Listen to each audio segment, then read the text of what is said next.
अघोरी पूजा काय असते हे कोणाला दुसऱ्याला विचारू नका. मातोश्रीच्या 3ऱ्या माळ्यावर विचारा. अघोरी पूजेमध्ये पीएचडी केलेली आहे.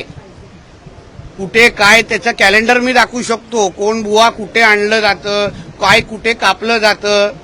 म्हणून अघोरी पूजाचे आरोप आमच्या गोगावलेजींवर करण्या अगोदर उबाटावाल्यांनी थोडा आपल्या मातोश्रीमध्ये बसलेल्या मालकाला विचारावं, बाबा अघोरी पूजा नेमकं काय. उद्धवजी तुम्ही किती वेळा अघोरी पूजा केलेली आहे, कुठे केलेली आहे, त्यासाठी काय कधी मीठ काय सोडलं, कधी दुसरं काय सोडलं.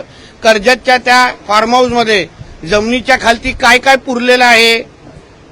हे म्हणून अघोरी पूजा बोलण्या अगोदर ना थोडं उद्धवजींना अगर तो विचारलं असतं तर त्यांनी फार डिटेलमध्ये सांगितलं असतं. तज्ज्ञ आहेत उद्धवजींना, त्या अघोरी पूजेमध्ये तज्ज्ञ आहेत म्हणून थोडं त्यांच्याशी बोलावं आणि मग आमच्या मंत्री महोदयांवर अघोरी पूजेचा आरोप करावा.